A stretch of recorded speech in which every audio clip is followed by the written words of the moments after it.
ബിസ്മില്ലാ അൽഹംദുലില്ലാ വസ്സലാത്തു വസ്സലാമു അലാ റസൂലില്ലാ വഅലാ ആലിഹി വസഹ്ബിഹി അജ്മഈൻ. മഹാനായ ഇബ്നു അത്താഇല്ലാഹി സിക്കന്ദരി റഹ്മത്തുള്ളാഹിയുടെ 14ാമത്തെ ഹിക്മത്താണ് ഇന്ന് നമ്മൾ ചർച്ച ചെയ്യുന്നത്. ആദ്യം വായിക്കാം. എന്താണ് വായിക്കുന്നത്? അൽ കൗനു കുല്ലുഹു ദുൽമത്തുൻ വഇന്നമാ അനാറഹു ളുഹൂറുൽ ഹഖ് ഫീഹി ഫമൻ റഅൽ കൗന വലം യശ്ഹദു ഫീഹി ഔ ഇൻദഹു ഔ ഖബ്ലഹു ഔ ബഅദഹു ഫഖദ് അഅവസഹു വുജൂദൽ അൻവാരി വഹുജിബത് അൻഹു ശുമൂസൽ മആരിഫി ബിസുഹബിൽ ആസാരി. ഇതാണ് ഹിക്മത്ത്. അതായത് അതിൽ പറയുന്നത് എന്താണ്?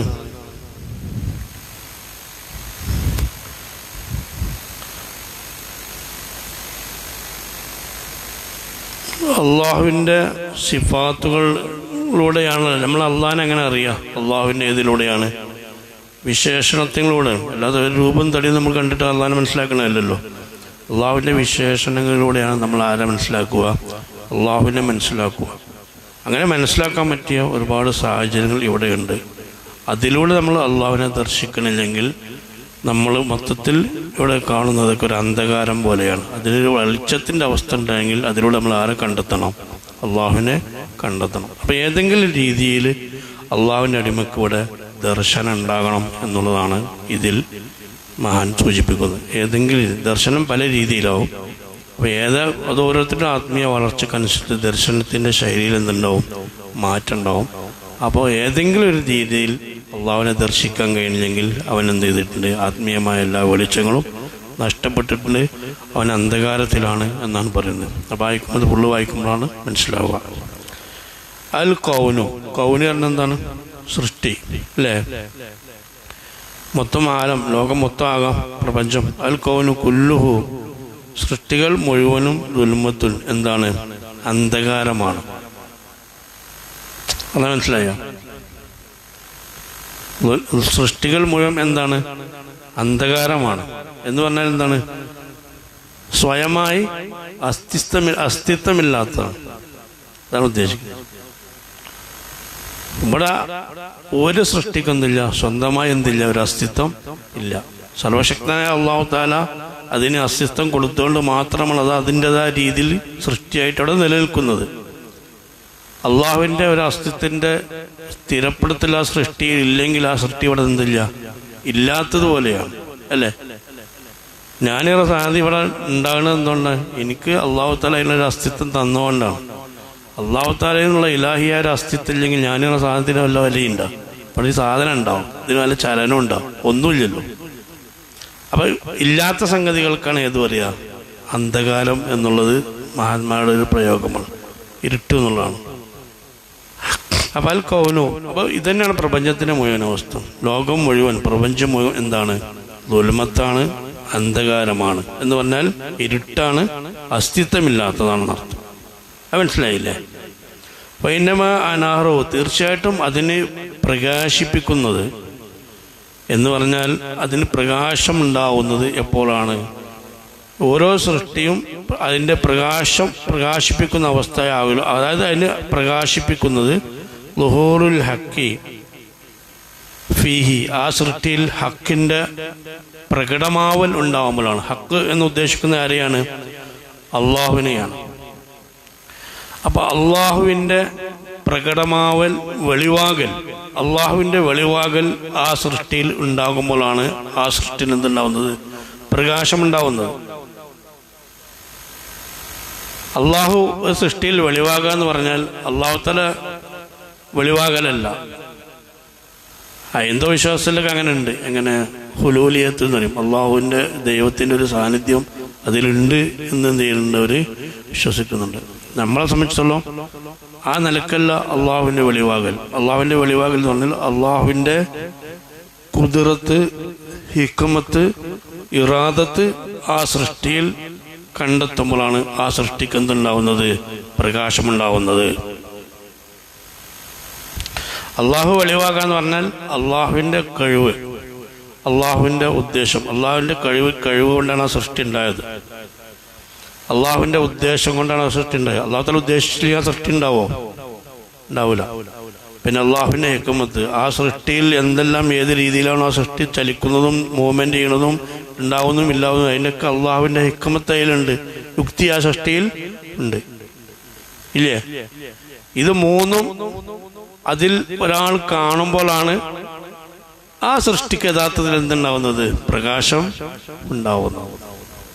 അല്ലെങ്കിൽ ആ സൃഷ്ടി എന്താണ്? ഇല്ലാത്തതുപോലെയാണ്. ഒരു സൃഷ്ടിയാവുന്നത് സൃഷ്ടിയാവുന്നത് ആ സൃഷ്ടിയിൽ അള്ളാഹുവിൻ്റെ ഹിക്മത്ത്, അള്ളാഹുവിൻ്റെ ഖുദ്റത്ത്, അള്ളാഹുവിൻ്റെ ഇറാദത്ത് ആ സൃഷ്ടിയിൽ ഉണ്ടാകുമ്പോഴാണ്. അതുണ്ടാകുമ്പോൾ ആ സൃഷ്ടി ഉള്ളൂ, അല്ലെങ്കിൽ ആ സൃഷ്ടി ഇല്ല. അപ്പൊ ആ സൃഷ്ടി അങ്ങനെ ഉണ്ടാകുമ്പോൾ ആ സൃഷ്ടി എന്തായി? പ്രകാശമായി. അങ്ങനെ ഇല്ലെങ്കിൽ ആ സൃഷ്ടി എന്താണ്? അന്ധകാരമാണ്. അപ്പൊ സൃഷ്ടിക എന്ന് പറയുന്നത് മുഴുവൻ ഏതാണ്? അന്ധകാരമാണ്. ആ സൃഷ്ടിക്ക് പ്രകാശം ഉണ്ടാവുന്നത് എപ്പോഴാണ്? ആ സൃഷ്ടിക്ക് അസ്തിത്വം ഉണ്ടാകുമ്പോഴാണ്.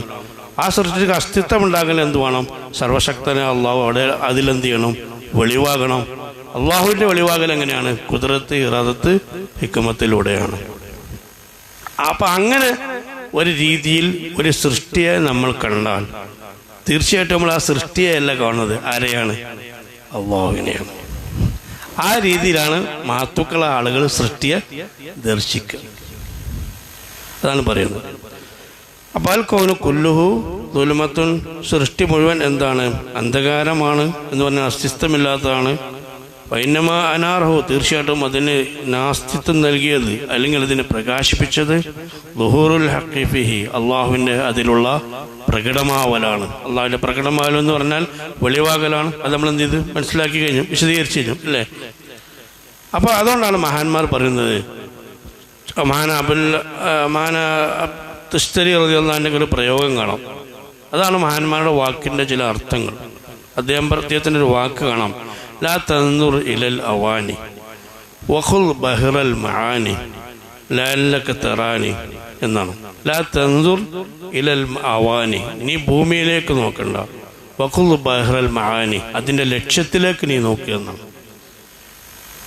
എല്ലാത്തിലും നോക്കണം. ഒരു ഉദാഹരണം പറയാം, നീ ഭൂമിയിലേക്ക് നോക്കണ്ട, ഭൂമിയിലുള്ള ലക്ഷ്യത്തിലേക്ക്, അതിൻ്റെ അർത്ഥത്തിലേക്ക് നോക്കുക, അതിൻ്റെ ഉദ്ദേശത്തിൽ നോക്കുക, അതിൻ്റെ എയിമിലേക്ക് നോക്കുക. അപ്പം എന്താണ്? ഫൈനക്ക ലഅല്ലക തറാനി, അപ്പോൾ നിനക്ക് എന്നെ കാണാം, അള്ളാഹുവിനെ കാണാം എന്ന് ചില മഹാന്മാരുടെ വാക്കായിട്ടും ചില അർത്ഥവാക്യങ്ങളുടെയും എന്തുണ്ട്? അള്ളാഹു പറയുന്നത് പോലെ മഹത്തുക്കളെ ആളുകൾ ഉദ്ധരിച്ചത് കാണാൻ കഴിയും. അപ്പോൾ ഇവിടെയൊക്കെ മനസ്സിലാക്കേണ്ടതെന്നാണ്, എല്ലാ സൃഷ്ടിക്കും പ്രകാശം എന്ന് പറഞ്ഞാൽ പ്രകാശം എന്ന് പറയുന്നത് എന്താണ്? അള്ളാഹുവിൻ്റെ സ്ഥിര സാന്നിധ്യം അവിടെ വെളിവാക്കുന്ന അവസ്ഥയാണ്. ആ അവസ്ഥ അവിടെ കണ്ടുപിടിക്കലാണ് സൃഷ്ടിയുടെ ഏത് ദൗത്യം. അതാണ് അള്ളാഹു തആല എന്ന് പറയുന്നത്. പരിശുദ്ധ ഖുർആനിലെ സൂറത്ത് നൂറിൽ കാണാം, അള്ളാഹു നൂറുസ് സമാവാതി വൽ അർദ്, ആകാശത്തിൻ്റെയും ഭൂമിയുടെയും പ്രകാശമാണ് അള്ളാഹു എന്ന് പറഞ്ഞാൽ എന്താണ്? ആകാശത്തിൻ്റെയും ഭൂമിയെയും പ്രകാശിപ്പിച്ചവൻ, അതിൻ്റെ അസ്തിത്വം പുറത്തേക്ക് കാണിച്ചു തരുന്നവൻ ആരാണ്? ആര്? അള്ളാഹു. അതിന് അസ്തിത്വം ഉണ്ടാക്കിയവനാണ് അള്ളാഹു. അപ്പൊ ആകാശം ഭൂമിയുടെ നിങ്ങൾ എന്ത് മനസ്സിലാക്കണം? അതിന് അസ്തിത്വം നൽകിയ ആളെ നിങ്ങൾ കണ്ടെത്തണം. അള്ളാഹു നൂറുസ് സമാവാതി വൽ അർദ്, അതിൻ്റെ അർത്ഥമാണ് അള്ളാഹുവാണ് ആകാശം ഭൂമിയും പ്രകാശിപ്പിച്ചു എന്നാൽ ആകാശം ഭൂമിയെ സൃഷ്ടിച്ച അള്ളാഹുവാണ് എന്ന് തന്നെയാണ് അതിൻ്റെ അർത്ഥം. അതുപോലെ തന്നെ മറ്റുള്ള ഒരുപാട് ആയത്തുകളിൽ കാണാം. പിന്നെ പരിശുദ്ധ ഖുർആനിൽ അല്ലാഹു തആല പറഞ്ഞു, ഖുൽ ഇൻദുറു മാദാ ഫിസ് സമാവാതി വൽ അർദ്, ആകാശത്തിലും ഭൂമിയിലുള്ളതും എന്താണെന്ന് നിങ്ങൾ നോക്കിക്കാണുവീനെന്നാ പറഞ്ഞു. ഖുൽ ഇൻദുറു സമാവാതി വൽ അർദ് എന്നല്ല, ആകാശം ഭൂമിയെ നിങ്ങൾ നോക്കിക്കോളി എന്നല്ല പറഞ്ഞു. ആകാശം ഭൂമി നിങ്ങൾ നോക്കിക്കോളി എന്നല്ലല്ലോ പറഞ്ഞത്. ആകാശത്തെയും ഭൂമിയിലുള്ളത് എന്താണ് എന്ന് നിങ്ങൾ നോക്കിക്കാണി. എന്നെ മഹത്തുക്കളെ ആലോചിച്ച് എന്താ? മിൻ നൂറി മലക്കൂത്തി വാസ്റാറി ജബറൂത്തി, അവൻ്റെ മലക്കൂത്തിയായ സ്വകാര്യമായ അപാരമായ കുതിരത്തും കഴിവുകളും അവൻ്റെ സ്വാന്നിധ്യങ്ങളും നിങ്ങൾ എന്ത് ചെയ്യാം? അതിലൂടെ നിങ്ങൾ കണ്ടെത്തുക എന്നുള്ളതാണ്. അപ്പം ഇതാണ് നമ്മൾ മനസ്സിലാക്കേണ്ടത്. നബി സല്ലല്ലാഹു അലൈഹി വസല്ലം ഹദീസിൽ കാണാം, ഇന്നല്ലാഹ ഇഹ്തജബ അൻ അഹ്ലി സമായി, അല്ലാഹു തആല ആകാശത്തെ തൊട്ട് മറഞ്ഞിട്ടുണ്ട്. കമഹ്തജബ അൻ അഹ്ലിൽ അർദി, ഭൂമിയിലെ ആളുകാരെ തൊട്ട് മറഞ്ഞതുപോലെ. ഉന്നതമായ ആകാശത്തിലുള്ള അഹലുകാർ അവനെ തേടിക്കൊണ്ടിരിക്കുന്നു, അന്വേഷിച്ചു കൊണ്ടിരിക്കുന്നുണ്ട്. കമാ തത്ലബൂന അൻതും, നിങ്ങൾ അള്ളാഹുവിനെ അന്വേഷിച്ചു കൊണ്ടിരിക്കുന്നതിന് പോലെ. അപ്പൊ അള്ളാഹു താല എവിടെയില്ല, പക്ഷെ എല്ലാത്തിലും സർവശക്തനായ അള്ളാഹു താല ഏതുണ്ട്? കുദ്റത്ത്, ഇറാദത്ത്, ഹിക്മത്തുകൾ വർക്ക് ചെയ്യുന്നുണ്ട് എന്നർത്ഥം. അപ്പൊ മനസ്സിലാക്കുക. അപ്പൊ ഫമൻ റഅൽ കൗന, ഇനിയാണ് മനസ്സിലാക്കേണ്ടത്. എന്താണ് ഇനി പറയുന്നത്? ഫമൻ റഅൽ കൗന, അപ്പോൾ ഒരുത്തൻ സൃഷ്ടിയെ കണ്ടു. ഇനി നോക്കണം, ഇനിയാണ് ദർശനം എങ്ങനെ സാധ്യമാവാന്നുള്ള. ഫമൻ റഅൽ കൗന, ഒരാൾ സൃഷ്ടിയെ കണ്ടു. വലം യശ്ഹദുഹു ഫീഹി, വലം യശ്ഹദുഹു, അവൻ എന്ത് ചെയ്തില്ല? സാക്ഷ്യം വഹിച്ചില്ല, ദർശിച്ചില്ല. വലം യശ്ഹദുഹു, അവനെ ദർശിച്ചില്ല. ഫീഹി, ആ സൃഷ്ടിയിൽ. അവനെ എന്ന് ഉദ്ദേശിക്കുന്ന ആരെയാണ്? അള്ളാഹുവിനെ. ഒരാൾ സൃഷ്ടിയെ കണ്ടു, പക്ഷെ ആ സൃഷ്ടിയിൽ അവൻ കണ്ടില്ല ആരെ? അള്ളാഹുവിനെ. ഔ ഇൻദഹു, അല്ലെങ്കിൽ ആ സൃഷ്ടിയുടെ പരിസരത്ത്, സമീപത്ത് അവൻ കണ്ടില്ല ആരെ? അള്ളാഹുവിനെ. ഔ ഖബലഹു, അല്ലെങ്കിൽ ആ സൃഷ്ടിക്ക് മുമ്പ് അവൻ കണ്ടില്ല ആരെ? അള്ളാഹുവിനെ. ഔ ബഅദഹു, അല്ലെങ്കിൽ ആ സൃഷ്ടി കഴിഞ്ഞാലും സൃഷ്ടിയുടെ ശേഷവും അവൻ കണ്ടില്ല ആരെ? അള്ളാഹുവിനെ. അങ്ങനെ കണ്ടിട്ടില്ലെങ്കിൽ ഫഖദ് അർവസഹു, തീർച്ചയായിട്ടും അവന് നഷ്ടപ്പെട്ടിട്ടുണ്ട് വുജൂദൽ അൻവാറി, പ്രകാശങ്ങൾ ഉണ്ടാവുന്നതിനെ തൊട്ട്. എന്ന് പറഞ്ഞാൽ അവനക്ക് പ്രകാശം ഉണ്ടാകാനുള്ള എന്തെങ്കിലും കഴിവ് ഇല്ല എന്നർത്ഥം. വഹുജിബത്ത്, അവനെ തൊട്ട് മറയപ്പെട്ടിട്ടുണ്ട്. അൻഹു, അവനെ തൊട്ട് മറയപ്പെട്ടിട്ടുണ്ട്. ശുമൂസുൽ മആരിഫി, ദിവ്യ രഹസ്യങ്ങളാവുന്ന സൂര്യൻ എന്ന് പറഞ്ഞാൽ അത്രയും ആത്മീയമായ വിജ്ഞാനത്തിന്റെ, അതിനെ അലങ്കാരികമായി പറയാണ്. മാരിഫ് പറഞ്ഞ ദിവ്യ രഹസ്യങ്ങളാണ്. ദിവ്യ രഹസ്യങ്ങളാവുന്ന സൂര്യനെ എന്ത് ചെയ്തിട്ടുണ്ട്? അവനെ തൊട്ട് മറക്കപ്പെട്ടിട്ടുണ്ട്. ബിസ്സുഹുബിൽ ആസാറി, പാപങ്ങളാവുന്ന കാർമേഘങ്ങൾ കൊണ്ട്. അപ്പൊ അത് ആ ദിവ്യരഹസ്യങ്ങൾ കിട്ടാതിരിക്കാനുള്ള കാരണം എന്താണ്? സൂര്യൻ ദിവ്യരഹസ്യം എന്ന് പറഞ്ഞാൽ എന്താണ്? ഒരു വെളിച്ചമാണ്. വെളിച്ചത്തിൽ വലിയ വലിയ വെളിച്ചമാണ്. അതാണ് സൂര്യന്റെ പ്രകാശം പോലെ പറയുന്നത്. ആ സൂര്യപ്രകാശത്തിന് ചിലപ്പോൾ എന്തെങ്കിലുണ്ട്? ഭൂമിയിൽ കാർമേഘങ്ങൾ കൊണ്ട് മറക്കാറുണ്ട്. അപ്പൊ നമ്മളിലേക്ക് വരുന്ന ആത്മീയമായ ആ ദിവ്യപ്രകാശം ഇവിടെ എന്ത് ചെയ്യുന്നുണ്ട്? പിന്നെ കാർമേഘങ്ങൾ കൊണ്ട് മറക്കപ്പെടുകയാണ്. ഇവിടെ പ്രകാശം എന്ന് പറഞ്ഞാൽ ദിവ്യ രഹസ്യങ്ങളാണ്. കാർമേഘങ്ങൾ ഉദ്ദേശിക്കുന്നത് പാപങ്ങൾ, നമ്മുടെ തിന്മകളാവുന്ന പാപങ്ങളാവുന്ന കാർമേഘങ്ങൾ കൊണ്ട് ഈ പ്രകാശത്തെ എന്ത് ചെയ്യുന്നുണ്ട്? തടഞ്ഞു വെക്കണം. അതുകൊണ്ട് ഹൃദയത്തിലേക്ക് എന്ത് ചെയ്യുന്നില്ല?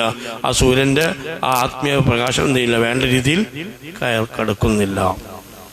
അപ്പോൾ ദർശനം 4 രീതിയിലാണ്. അതാണ് പറഞ്ഞത്. ഒരാൾ സൃഷ്ടിയെ കണ്ടു, വലം യശ്ഹദുഹു ഫീഹി, ആ സൃഷ്ടിയിൽ കണ്ടില്ല, അവനെ കണ്ടില്ല. ഔ ഇൻദഹു, അല്ലെങ്കിൽ ആ സൃഷ്ടിയുടെ പരിസരത്ത് കണ്ടില്ല. ഔ ഖബലഹു, അല്ലെങ്കിൽ ആ സൃഷ്ടിയുടെ മുമ്പ് കണ്ടില്ല. ഔ ബഅദഹു, അല്ലെങ്കിൽ ആ സൃഷ്ടിയുടെ പിറകെ കണ്ടില്ല. ഇതെന്താന്ന് ഒന്നുകൂടി മനസ്സിലാക്കേണ്ടത്. ഇത് മുഴുവൻ മനസ്സിലാക്കാന്നുള്ളത് അത് മനസ്സിലാക്കി അനുഭവിച്ച ആളുകൾക്ക് അറിയുള്ളൂ എന്നാണ് മഹത്തുക്കള ആളുകൾ വിശദീകരിക്കുന്നത്. എന്നാലും നമുക്ക് എന്താണെന്ന് മനസ്സിലാക്കാൻ വേണ്ടി നമ്മളുടേതായ ഭാഷയിലൊന്ന് വിശദീകരിക്കാൻ നോക്കാം. എന്താണ് ഈ ദർശനം എന്ന് നമ്മൾ മനസ്സിലാക്കുക. വലം യശ്ഹദു ഫീ, ഒരാൾ സൃഷ്ടിയെ കാണുന്നുണ്ട്. ഇത് സാധാരണക്കാരുടെ ദർശനം മുതൽ മഹത്തുക്കള ആളുകളുടെ ദർശനം വരെ എന്തുണ്ട്? ഇതിൽ പരാമർശിക്കുന്നുണ്ട്. അപ്പോൾ വലം യശ്ഹദു ഫീഹി, അവനിൽ ആ അതായത് പ്രപഞ്ചത്തെ കണ്ടു, സൃഷ്ടികളെ കണ്ടു. ആ സൃഷ്ടിയെ വലം യശ്ഹദു ഫീഹി, അതിൽ അവൻ അള്ളാഹുവിനെ കണ്ടില്ല എന്ന് പറഞ്ഞാൽ മൊത്തത്തിൽ സൃഷ്ടിയെ കാണുമ്പോൾ തന്നെ ഇതിനൊരു സൃഷ്ടാവുണ്ട്. മൊത്തത്തിൽ ആ സൃഷ്ടി ആദ്യം മൊത്തത്തിൽ ഒറ്റനോട്ടം കാണുമ്പോൾ തന്നെ ഇങ്ങനെയൊക്കെ സംവിധാനിക്കണമെങ്കിൽ ആരുവാണോ? ഒരു സൃഷ്ടാവ് വേണം എന്ന് ഒരാൾക്ക് ഒരു സൃഷ്ടിയെ കാണുമ്പോൾ മനസ്സിലാക്കിയിട്ടില്ലെങ്കിൽ അയാൾക്ക് എന്തുണ്ട്? ആ രീതിയിലുള്ള ദർശനം അയാളെ തൊട്ട് എന്ത് ചെയ്തിട്ടുണ്ട്? തടഞ്ഞിട്ടുണ്ട്.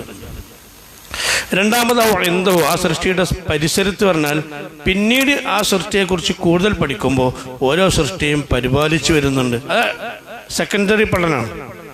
ഒറ്റനോട്ടിൽ സൃഷ്ടി നമ്മൾ കാണുന്നു, അപ്പം തന്നെ മനസ്സിലാക്കും ഇത് ഇങ്ങനെയൊക്കെ സൃഷ്ടിക്കുന്ന ഒരാൾ വേണമെന്നുള്ള. മറ്റേതാ സൃഷ്ടിയിലേക്ക് കൂടുതൽ ഒന്നും കൂടി ഇറങ്ങുകയാണ്. അതായത് എങ്ങനെയാണെന്ന് വെച്ചാൽ ഇറങ്ങുകയെന്ന് വെച്ചാൽ ഓരോ സൃഷ്ടിയെക്കുറിച്ചും സൂക്ഷ്മമായി പഠിച്ചാൽ അതിൻ്റെ റിസ്ക്കിൻ്റെ വഴികൾ, അതിൻ്റെ വളർച്ചകൾ, അതിൻ്റെ സംരക്ഷണങ്ങൾ, അപ്പം നമ്മളെല്ലാം ജീവിക്കാൻ എന്തെല്ലാം ബുദ്ധിമുട്ടുണ്ട്. അതേപോലെ തന്നെ ചില മൃഗങ്ങൾ, അവരൊക്കെ എത്ര സുഖകരമായി എത്ര പ്രയാസമില്ല സിമ്പിളായിട്ട് അവരുടെ കാര്യങ്ങൾ നടത്തുന്നുണ്ട്. അപ്പോൾ ഓരോന്നിലേക്കും അപ്പം എന്തോ അതിൻ്റെ ഓരോ സൃഷ്ടിയുടെയും പരിസരത്തിലൂടെ നന്നായി പഠിച്ചാൽ നമുക്ക് ആരെ കാണാൻ പറ്റും? അള്ളാഹുവിനെ കാണാൻ പറ്റും. അത് അങ്ങനെ കണ്ടുകൊണ്ട് അള്ളാഹുവിനെ മനസ്സിലാക്കുന്നവരും ദർശിക്കുന്നവരുണ്ട്. മറ്റൊരു സൃഷ്ടിയെ കണ്ടിട്ട് ഇങ്ങനെ മൊത്തത്തിൽ സൃഷ്ടാവുകയാണെന്നുള്ളൊരു ദർശനമാണ്. മറ്റത് ഒന്നും കൂടി പഠിച്ചുകൊണ്ട് ആ വിഷയത്തിൽ അതിൻ്റെ പരിപാലനവുമായി ബന്ധപ്പെട്ട് നിലനിൽക്കുന്ന അവസ്ഥയെ പഠിച്ചുകൊണ്ട് അതിലൊരാളുവാണെന്നുള്ള കണ്ടെത്തലാണ്. എന്നാൽ മൂന്നാമത്തെ ദർശനം പറഞ്ഞാൽ ഔ ഖബലു, സൃഷ്ടിയുടെ മുമ്പ് എന്ന് പറഞ്ഞാൽ മഹത്വക്കളെ ആളുകളെ സംബന്ധിച്ചിടത്തോളം ഈ സൃഷ്ടി ഉണ്ടാകുന്നതിന് മുമ്പ് തന്നെ ആരുണ്ട്? അള്ളാഹു ഉണ്ട് എന്ന് മനസ്സിലാക്കുന്ന ബോധ്യപ്പെടുന്ന ഏതുണ്ട് അവസ്ഥ ഉണ്ട്. അവർക്ക് സൃഷ്ടിയെ കണ്ടിട്ടൊന്നും വേണ്ട ആരെ മനസ്സിലാക്കാൻ, അള്ളാഹുവിനെ മനസ്സിലാക്കും. അല്ലെങ്കിൽ തന്നെ അവർ ഹൃദയത്തിൽ എന്തുണ്ട്? ഈ വിഷയത്തിൽ യക്കീൻ കയറിയിട്ടുണ്ട്. അപ്പോൾ അവർക്ക് സൃഷ്ടിയെ കാണുന്നതിന് മുമ്പ് തന്നെ, സൃഷ്ടി ഉണ്ടാകുന്നതിന് മുമ്പ് തന്നെ ആരുണ്ട്? അള്ളാഹു ഉണ്ട് എന്ന് മനസ്സിലാക്കുന്ന ഒരു ബോധ്യപ്പെടുന്ന അവസ്ഥയുണ്ട്. ഔബാദു, അല്ലെങ്കിൽ അതിന് ശേഷം എന്ന് പറഞ്ഞാൽ സൃഷ്ടി നശിച്ചാലും ഇവിടെ ആരുണ്ടാവും? അള്ളാഹു ഉണ്ടാവും. അപ്പോൾ അവരുടെ ദൃഷ്ടിയിൽ എന്താണ്? സൃഷ്ടിയുടെ സംഗതിക്കൊന്നും വലിയ പ്രസക്തി ഇല്ല. അതതിൻ്റെ മുമ്പ് തന്നെ ഇവിടെ അള്ളാഹു താല ഉണ്ടാക്കിയത്, അള്ളാഹു ഉണ്ടായതുകൊണ്ട് ഉണ്ടായതാണ്. ഇനി അത് പോയാലും ഇവിടെ ആരെ ഉണ്ടാവോ? അള്ളാഹു ഉണ്ടാവും. അപ്പം അള്ളാഹു എവിടെ ഉള്ളത്? എല്ലാത്തിൻ്റെയും ഇവിടെയുണ്ട്. ഈ സൃഷ്ടി ഉണ്ടെങ്കിലുണ്ടാവും, സൃഷ്ടി ഇല്ലെങ്കിലുണ്ടാവും എന്ന അവസ്ഥയിലേക്ക് ബോധ്യം കയറിയിട്ടുള്ള മഹത്തുക്കളായ ആളുകളുണ്ട്. അവര് സൃഷ്ടി എന്നതിനെ മറിച്ച് അവിടെ സൃഷ്ടി എന്ന വിഷയത്തിന് അവർക്ക് പ്രാധാന്യമില്ല. അവർ സൃഷ്ടിയേക്കാൾ അവിടെ കാണുന്നത് ആരെയാണ്? സൃഷ്ടാവിനെയാണ്. മറ്റുള്ളവർ സൃഷ്ടിയെ കണ്ട് പഠിച്ച് മനസ്സിലാക്കി ഗവേഷണം ചെയ്ത് റിസർച്ച് ചെയ്തിട്ടാണ് ഓരോരുത്തർ എന്ത് ചെയ്യുന്നത്? ഇസ്ലാമിലേക്ക് വരുന്നത്. ഇവരെ സംബന്ധിച്ച റിസർച്ചോ ഗവേഷണമോ ഒന്നും ആവശ്യമില്ല. ആ സൃഷ്ടി കാണുമ്പോൾ തന്നെ അവർക്ക് അതിൻ്റെ മുമ്പൻ ആരോ ഓർമ്മയാവും? അള്ളാഹുവിനെ ഓർമ്മയാവും. അങ്ങനെ ഒരുപാട് മഹാന്മാർ ആളുകൾ പറഞ്ഞേ കാണാം. മാറായത്തു ഷൈഅൻ ഇല്ലാ റഅയ്തുല്ലാഹ ഫീഹി, ഞാൻ ഏതിനെ കാണുന്നുണ്ടോ അതിലൂടെയൊക്കെ ഞാൻ ആരെ കാണുന്നുണ്ട്? അള്ളാഹുവിനെ കാണുന്നുണ്ട് എന്ന് മഹത്തുക്കളായ ഒരുപാട് ആളുകൾ വിശദീകരിച്ച് കാണാം. അപ്പോൾ ഏതെങ്കിലും രീതിയിലുള്ള ഒരു ദർശനം ഒരു മനുഷ്യന് സാധ്യമായിട്ടില്ലെങ്കിൽ അയാൾക്ക് എന്ത് ചെയ്തിട്ടുണ്ട്? അള്ളാഹുവിൽ നിന്നുള്ള ആത്മീയമായ വെളിച്ചം അയാൾക്ക് കയറുന്നതിന് തൊട്ട് എന്ത് ചെയ്തിട്ടുണ്ട്? തടയപ്പെട്ടിട്ടുണ്ട്. അത് തടയപ്പെടാനുള്ള കാരണം എന്താണ്? അയാൾക്ക് അയാളുടെ ജീവിതത്തിലുള്ള നിത്യജീവിതത്തിലുള്ള ദൈനംദിന ജീവിതത്തിലുള്ള പാപങ്ങളും തിന്മകൾ കൊണ്ട് എന്ത് ചെയ്യുന്നുണ്ട്? ഈ പ്രകാശം അതൊരു കാർമേഘം പോലെ അയാളുടെ ഹൃദയത്തിൽ അടിഞ്ഞുകൂടിയതുകൊണ്ട് അള്ളാഹുവിൽ നിന്നുള്ള ആത്മീയമായ പ്രകാശം അവിടെ കയറാൻ എന്തില്ല, ഒരു ചാൻസും ഇല്ല. അപ്പം നാടൻ ഭാഷയിൽ പറഞ്ഞാൽ തെറ്റുകളിൽ നിന്ന് മുഴുകി നിരന്തരം തൗബ ചെയ്ത്, ഇനി തെറ്റില്ലെങ്കിലും തൗബ ചെയ്യുന്നുണ്ട്. അല്ലാഹു റസൂൽ എന്ത് ചെയ്തിട്ടുണ്ട്? ഞാൻ ദിവസം 100 പ്രാവശ്യം അള്ളാഹുവിനോട് എന്ത് ചെയ്യുന്നുണ്ട്? ഇസ്തിഗ്ഫാർ ചെയ്യുന്നുണ്ടെന്നാ. അത് തെറ്റ് ചെയ്യാതെ ചെയ്യില്ലല്ലേ. അപ്പോൾ തെറ്റ് എത്ര ചെയ്യാതിരിക്കുന്നുണ്ടോ അതിനനുസരിച്ചും നമ്മൾ നിസ്കാരം കഴിഞ്ഞ് സലാം വീട്ടിൽ എന്താ ആദ്യം പറയണത്? അസ്തഗ്ഫിറുല്ലാഹ്. അതൊരു തിന്മയല്ലല്ലോ. അപ്പോൾ എന്നാലും നമ്മൾ അള്ളാഹു താല അതിൻ്റെയൊക്കെ ഉദ്ദേശം എന്താണ്? അള്ളാഹു താല പറഞ്ഞ ഇസ്തിഖാമത്തോട് ഫസ്തഖീം എന്നല്ല പറഞ്ഞത്.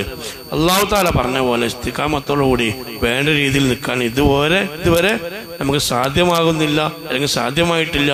എപ്പോഴും എൻ്റെ അതിൻ്റെ പരിപൂർണത ഉണ്ട്.